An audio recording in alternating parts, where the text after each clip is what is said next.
자, 6월 달이 되어서 그 서점가에 베스트셀러가 이렇게 발표가 되었는데요. 그 책 중에 그 베스트셀러 1위가 그 역행자라고 하는 책이 1등이 되었습니다. 역행자.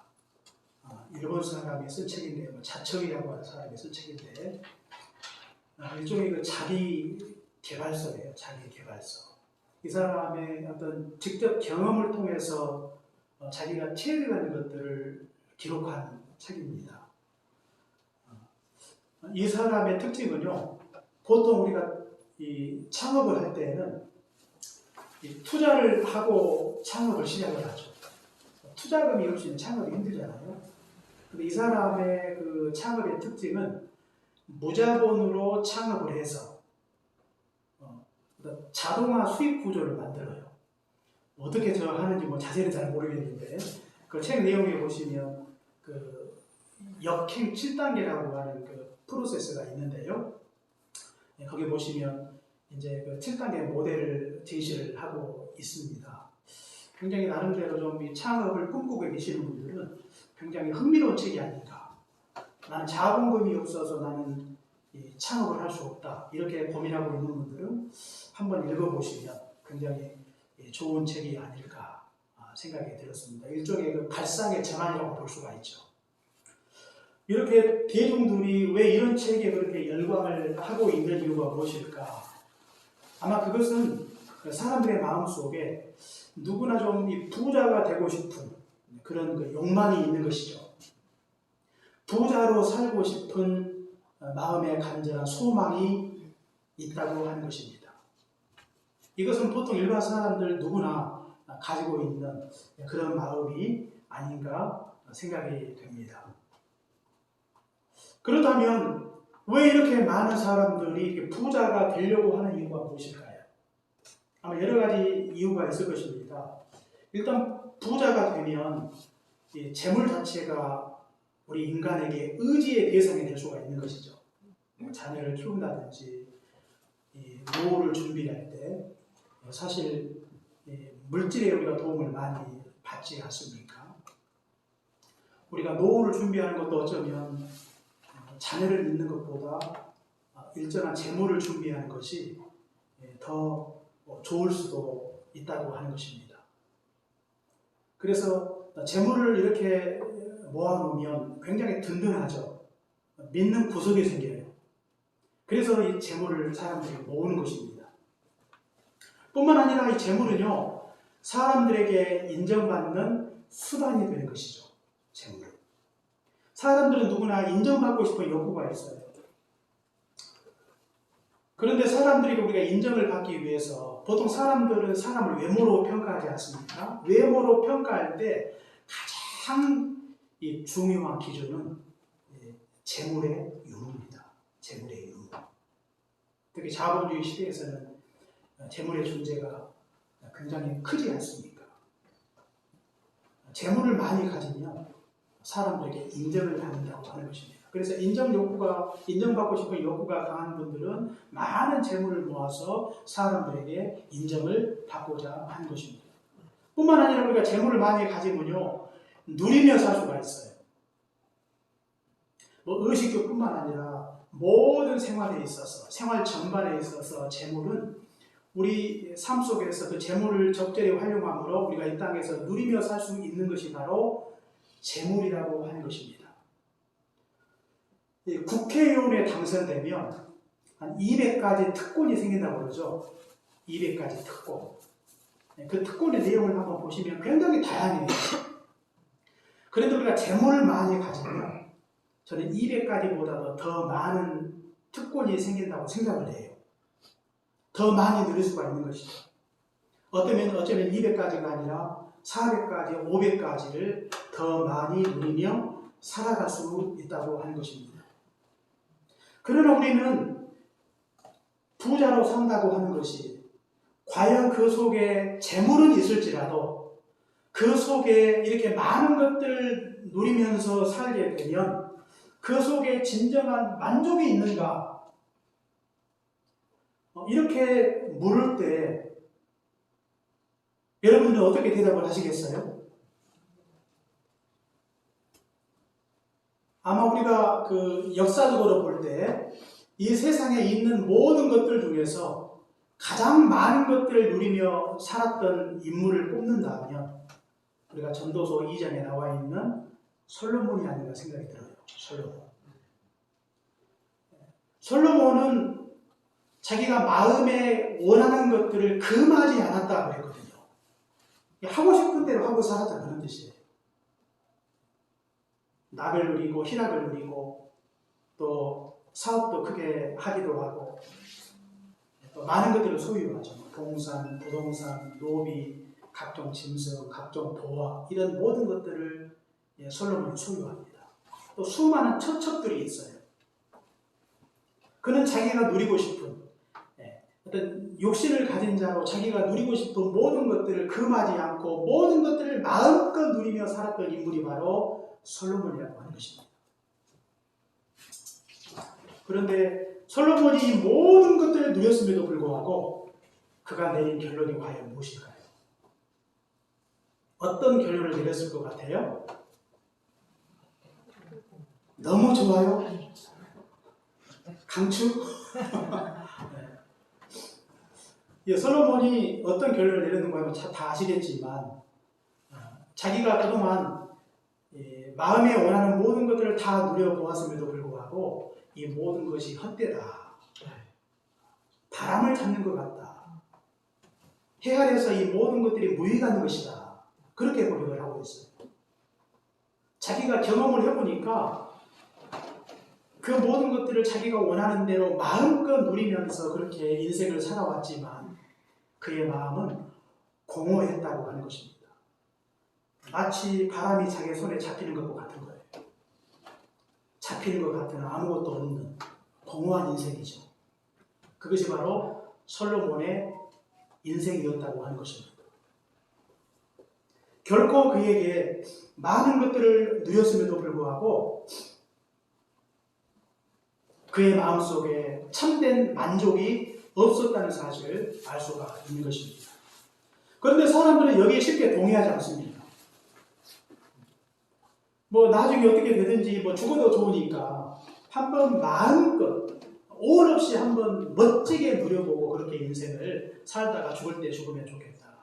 그런 이 엄청난 마음을 가지고 살아갈 때도 있다고 하는 것입니다. 알면서 그 길로 걸어가는 것이죠. 우리가 세상에 쫓는 그 길이 얼마나 위험하고 허망한 길이고 헛된 길인지 알면도 불구하고 지금 당장 그것을 통해서 뭔가 이 육신의 쾌락을 얻고 뭔가 세상의 영광을 얻고자 하는 그 마음 때문에 그것을 끊지 못하고 마치 철로가 끊어져 버린 이 열차길에 철로가 폭주하는 것처럼 그렇게 허망한 데 마음을 두고 그 길로 향하는 분들이 많이 있다고 하는 것입니다.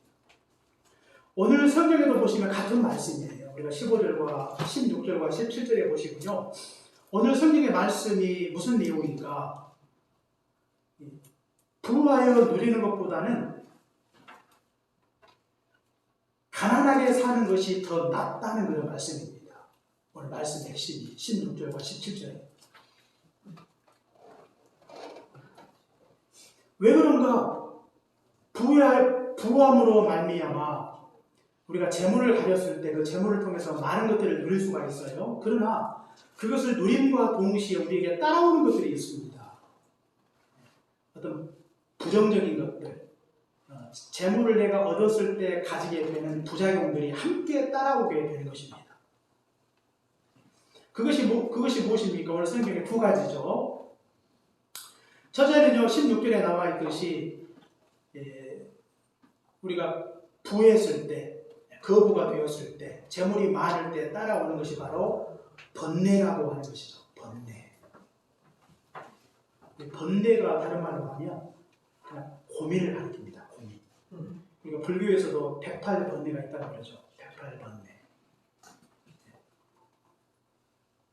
제가 이 108번뇌가 뭔가 제가 여러 번 읽어봤어요. 읽어봐도 도대체 이게 어떻게 108개가 나오는지 읽어봐도 잘 이해가 잘 안 되더라고요. 제가 학식이 부족해서 그런지 몰라도 뭘 이상하게 곱해가지고 108개의 그 고민거리가 우리 인간의 마음속에 있다는 거죠.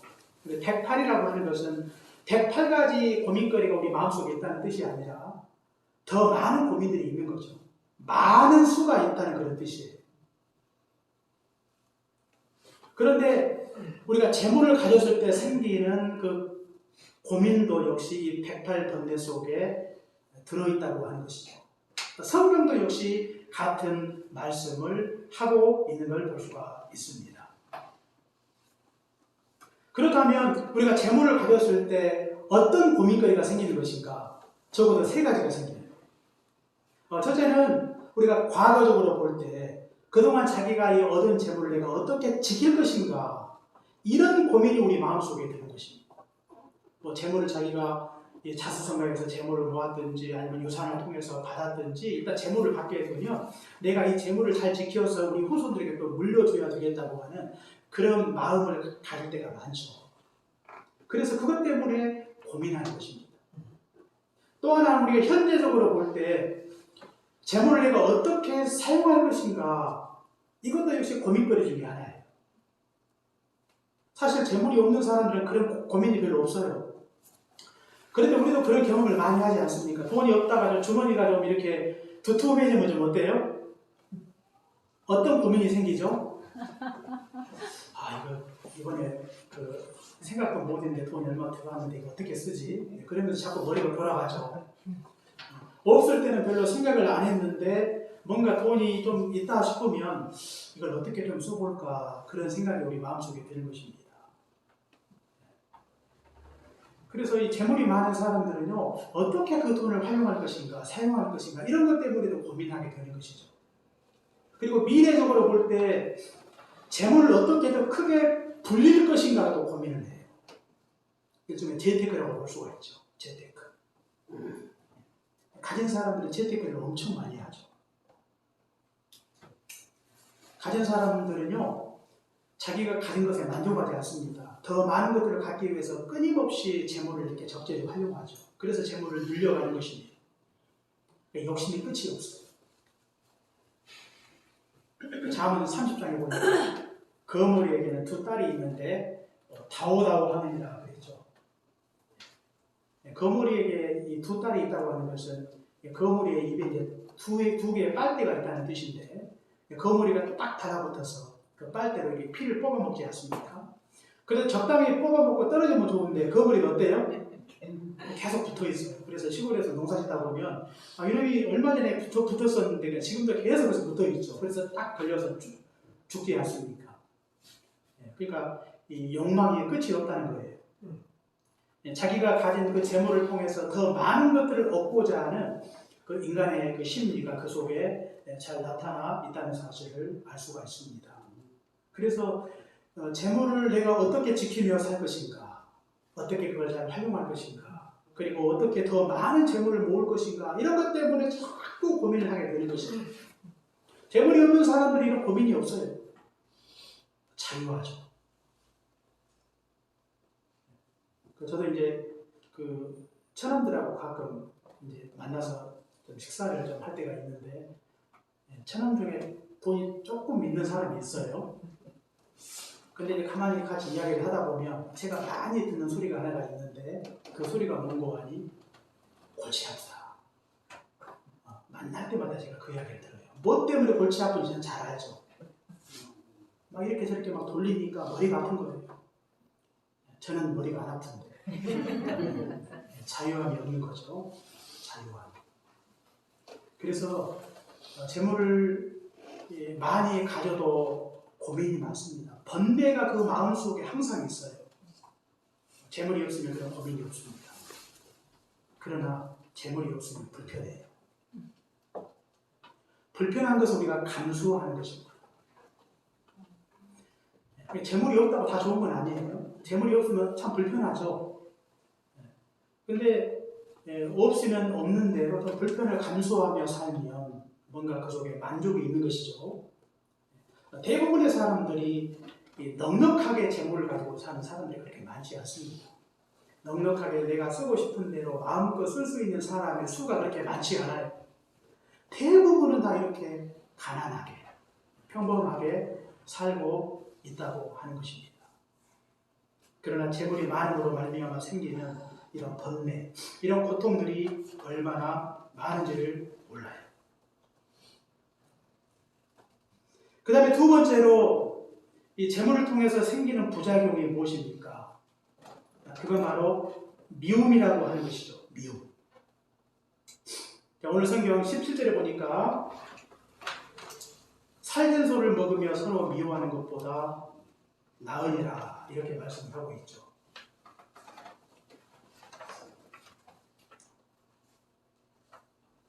우리가 가난하게 산다 할지라도 미워하며 사는 것보다 낫다는 그런 말씀입니다. 사람이 부하게 되면 언제나 인간관계에 문제가 생길 때가 굉장히 많습니다. 부하게 되면 번뇌도 생기고 사람과의 관계에 금이 가요. 그래서 우리가 2010년도에 돌아가신 그 법정 스님 잘 아시죠? 그분이 쓴 책이 무수유라고 하는 책인데요. 그분이 그 책을 통해서 무슨 이야기를 하고 있는가 하면 우리가 무수유로 살게 되면 번뇌로부터 벗어날 수 있다 그랬거든요. 무수유로 살게 되면 그 속에서 행복과 기쁨을 얻을 수가 있다 그랬어요. 그런데 이 부자가 되면, 재물이 많아지면 관계성이 깨어지면서 전에는 그렇게 화목했던 가족들이 서로 원수가 되어서 살아갈 때가 굉장히 많습니다. 2007년도에 있었던 사건인데요. 그 전주에서 있었던 사건입니다. 이 사람이 로또에 당첨이 돼서 12억을 받았어요. 12억. 근데 아마 굉장히 형제들끼리 의가 좋았던 것 같아요. 그래서 남동생, 여동생 하나가 있는데 각각에게 1억 5천씩을 줬어요. 김선태 집사님 10억 받으면 저 1억 주시겠어요? 교회 구혹하겠습니다. 교회. 근데 이분은 동생들한테 1억 5천, 1억 5천을 다 준 거예요. 그래서 그 남동생은 그 돈으로 1억 5천을 주고 이제 집을 사요. 뭐 거기에다가 자기 돈을 보탰는지 잘 모르겠지만 아무튼 집을 사요. 그리고 이후에 이제 돈이 좀 있으니까 쓰고 싶잖아요. 그래서 이제 어떤 분한테 투자를 했어요. 그런데 망하죠. 그리고 그 사람은 잠적해버려요. 그래서 이제 더 이상 쓸 돈이 없으니까 자기 남동생에게 자기가 돈을 주어서 샀던 그 집을 담보로 돈을 꾸죠. 대출을 받아요. 4,600인가 얼마 대출을 받죠. 근데 돈이 없으니까 코너에 이렇게 몰리게 되면 이자가 그렇게 많지 않더라고요. 한 20만 원 정도 되는데 그걸 갚지 못하는 거예요. 그 형이. 그래서 이제 뭐 제때제때 갚아야 되는데 갚지 못하니까 동생이 뿔따구가 나겠죠. 네. 그래서 그냥 전화해가지고 그냥 막말을 해버린 거예요. 그냥. 네. 뭐 자기 형한테 뭐 양아치네 뭐 해가면서 그냥 막말을 해버린 거죠. 그래서 사업도 어렵고 가정의 형편이 어려우면 굉장히 그 마음이 정상이 아니죠. 굉장히 사람이 그 마음이 좀 뭐라고 예민한 가운데 있지 않습니까? 그런데 그런 상황 속에 있는데도 그런 이야기를 들으니까 화가 나가지고 칼을 들고 와서 그냥 자기 동생의 그 등과 목을 찔러서 동생을 죽이죠. 굉장히 잔인한 사건 아닙니까? 그렇게 의좋은 형제였는데 이 물질이 개입이 되면서 결국 그런 형제애는 깨어지고 이제는 지울 수 없는 그런 원수 관계가 되었다고 하는 것입니다. 재물 때문에 서로 미워하고 원수가 되는 경우가 굉장히 많습니다. 특히 가장 큰 문제가 유산 문제예요. 유산. 혹시 물려줄 것이 많으신 분들은요, 살아 생전에 미리미리 잘 정리하세요. 유산 때문에 그렇게 의로운 형제들이 갈라서고 그냥 부모들 돌아가시고 얼굴도 보지 않고 사는 사람들이요, 한두 사람이 아니에요. 웃을 일이 아닙니다. 주변에 한번 보세요. 왜냐하면 작은 돈에는 그렇지 않는데 유산은 좀 많잖아요. 시골 말로 뚝대기가 크잖아요. 그러니까 마음이 흔들리죠. 뭐 형제가 보고 그냥 유산 상속 잘못하면 그것 때문에 뭐 형제간에 완전히 갈라져요. 그러니까 살아생전에 합리적으로 그 문제를 잘 처리하는 것도 굉장히 중요합니다. 뭐 사람이 나빠서가 아니라 재물이 개입이 되면 재물이 관계를 훼손시키고 서로를 미워하게 만들어요. 원수가 되게 만든다 그 말이죠. 그렇기 때문에 어떻게 하면 참 좋을까? 저는 두 가지 방법이 있다고 보는데요. 아무튼 그 유산을 자녀들에게 전혀 주지 않는 방법이 있어요. 사회에 환호를 시킨다든지 사익을 위해서 자신의 그 재물을 드린다든지 그것도 하나의 방법일 수가 있고, 또 하나는 자녀들에게 똑같이 해주는 것입니다. 똑같이 그게 좋아요. 밉다고 더 주고 밉다고 적게 주고 그렇게 되면 반드시 분란이 생기는 거예요. 자, 그래서 우리가 재물을 갖는 것도 중요하지만 마지막 순간에 그 재물을 깔끔하게 정리하고 우리가 하나님 앞에 서는 것도 우리 후손들을 위해서 너무나 중요하다. 이걸 항상 기억하시고, 재물이 물론 모든 게 다 나쁜 건 아니에요. 그러나 재물이 가지는 속성이 바로 이런 것입니다. 사람들에게 고민을 심어줘요. 사람들의 관계를 깨트려요. 그래서 가족 간에 서로 원수가 되는 것입니다. 이것은 타인 간에는 말할 것도 없죠. 가족끼리도 그러니까. 그렇기 때문에 우리는 부의 부정을 생각할 때 우리가 어떻게 살아가야 될 것인가, 이걸 우리가 고민해야 되겠습니다. 무조건 부하려 하기보다 성경은 여호와를 경외하라 그랬어요. 우리가 16절 한번 볼까요? 자, 시작. 가산적으로 여호와를 경외하는 것이 크게 구하고 건네는 것보다 나으리라. 아멘. 가산이 적어도 뭐 한다고요? 여호와를 경외하는 것이 낫다. 이렇게 말씀을 하고 있죠. 여호와를 경외한다고 하는 것은 여호와를 두려워하는 것입니다. 우리가 세상을 두려워하지 말고 하나님을 두려워하는 것이죠. 누가복음 12장에 보시면 너희가 두려워할 자를 두려워하라 그랬죠. 우리가 여호와를 경외하게 되면 우리가 하나님과의 바른 관계로 들어가게 되는 것이죠. 그래서 우리가 시편 128편에 보시면 여호와를 경외하는 자에게 복을 주신다고 말씀을 하고 있어요. 또 시편 107편 말씀을 보니까 여호와를 경외하게 되면 하나님께서 우리를 만족해 하시겠다고 성경에 말씀하고 있는 것을 볼 수가 있습니다. 이 물질로 채울 수 없는 인간의 갈증, 이 불만족을 여호와를 경외할 때 하나님께서 우리에게 진정한 만족을 주시는 것입니다. 그러면 우리가 여호와를 경외하며 사는 것입니다. 우리가 전도서를 보면요, 전도서 마지막에 어떻게 끝나는 줄 아세요? 계속해서 막 이 솔로몬이 헛되니 모든 것이 헛되다. 내가 마음에 원하는 거 내가 금하지 않고 내가 모든 걸 누려보았다. 살아보니까 이 모든 것들이 다 헛된 것이다. 바람을 잡는 것이다. 해악이 무익한 것이다 해놓고 마지막으로 솔로몬이 주는 말씀이 있어요.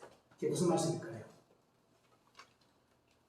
아주 끝절은 아니고 그 전절에 나와 있는데 여호와를 경외하라. 여호와를 경외하라. 재물로 줄 수 없는 것을 여호와를 경외할 때 주신다는 걸 말씀합니다. 여호와를 경외하면 여호와께서 복을 주세요. 여호와를 경외하면 물질로 채울 수 없는 불만족을 하나님께서 우리에게 진정한 만족과 기쁨과 참된 행복을 하나님께서 우리에게 허락해 주신 것입니다. 두 번째로 성경은요, 무조건 부하려 하지 말고 서로 사랑하라 그랬어요. 17절에 서로 사랑하라. 서로 사랑하는 것은 사람과의 관계를 가리키죠. 여호와를 경외하는 것은 하나님과의 관계를 가리킵니다. 사람과 바른 관계를 맺게 되면 하나님께서 어떤 은혜를 베풀어 주시는가? 그것은 바로 사람과의 관계를 회복해 하시고 유지케 하시고 발전케 하시는 것입니다. 인간관계를 화목하게 만드시고, 또 요한복음 13장에 나와 있듯이 너희가 내 제자인 줄 아니라 이렇게 말씀을 하고 있죠. 서로 사랑하게 되면 새 계명을 너희에게 주노니 서로 사랑하라. 내가 너희를 사랑하지 서로 사랑하라. 이로써 너희가 내 제자인 줄 아니라 이렇게 말씀을 하고 있죠. 그러니까 이 사람과의 관계가 바로 서게 되면 서로 사랑하게 되면 하나님께서 우리에게 주시는 것이 무엇인가? 서로 화목한 관계를 만들 수 있다고 하는 것이죠. 화목한 관계. 사람의 행복은 어디에서 오는 것인가? 관계성에서 오는 것입니다. 관계성. 재물이 기쁨을 주는 게 아니에요. 재물이 행복을 주는 것이 아닙니다. 재물이 참된 만족을 주는 게 아니에요. 진정한 만족과 기쁨과 행복은 관계성에서 오는 것입니다. 하나님과의 관계, 여호와를 경외하라. 사람과의 관계, 서로 사랑하라. 그렇게 인생을 살면 우리가 이 땅에서 행복한 인생을 살아갈 수 있다고 하는 것입니다.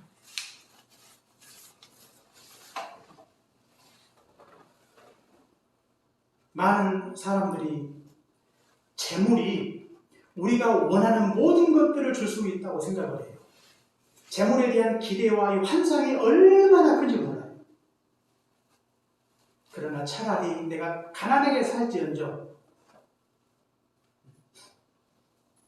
여호와를 경외하고 또 서로 사랑하며 살겠다는 그런 마음이 우리에게 필요하다고 하는 것입니다. 그런 믿음이 있다면 우리는 가난하게 산다 할지라도 그것 때문에 낙심하고 실망할 이유가 없어요. 그리고 가난함에도 불구하고 여호와를 경외함으로 서로 사랑함으로 말미암아 그 속에서 참된 행복과 기쁨을 누리고 참된 만족을 누리는 것들을 우리의 삶을 통해서 살아내므로 말미암아 다른 사람들에게 증명하는 것, 이것이 바로 우리 신자들에게 주어진 책임이라고 하는 것입니다. 저 사람은 가진 것이 없는데 어떻게 저렇게 인생을 즐겁고 기쁘게 살고 있지? 그 사람의 행복의 비결이 무엇이지? 어떻게 그 속에 불평이 없고 만족이 있지? 그것은 바로 여호와를 경외하게 되면, 주의 말씀을 따라 서로 사랑하게 되면 하나님께서 우리에게 주시는 복이고 하나님이 우리에게 주시는 은혜라는 사실을 우리가 항상 기억하시고, 무조건 만사를 제쳐놓고 무조건 부자가 되려고 하기보다 가난해도 여호와를 잘 섬기고 서로 사랑하며 삶으로 말미암아 주님 안에서 주시는 진정한 행복과 기쁨이, 참된 만족이 여러분의 심령 속에 차고 넘치는 복된 삶이 되시기를 주의 이름으로 축원합니다. 기도하겠습니다. 사랑의 주님, 감사합니다. 오늘도 우리 주님께서 귀하신 말씀을 통해 무엇이 나은가, 성경의 질문에 대하여 우리가 답할 수 있도록 도우셔서 감사합니다. 부자가 되어 하나님을 모른 채 살 것인지, 가난하다 할지라도 여호와를 경외하며 서로 사랑하며 살 것인지, 과연 이 둘 중에 무엇이 나은가를 다시 한번 생각하게 하시고, 우리가 이 땅에서 설사 다른 사람보다 가난하다 할지라도 그것 때문에 낙심하거나 절망하지 말게 하시고, 가난한 중에도 여호와를 전심으로 섬기며 여호와를 두려워하며 여호와의 말씀에 순종하며 범죄치 아니하고 살게 하시고, 주님이 내가 너희를 사랑한 것 같이 너희도 서로 사랑하라 말씀해 주셔서 주님이 우리에게 보여주셨던 그 희생적인 사랑, 주님이 우리에게 보여주셨던 섬기는 그 사랑을 우리가 삶 속에서 날마다 실천하며 살아갈 수 있도록 은혜로 함께하여 주옵소서.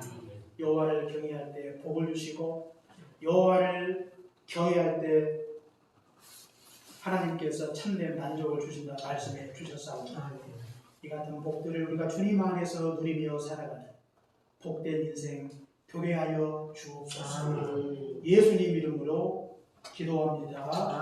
아멘.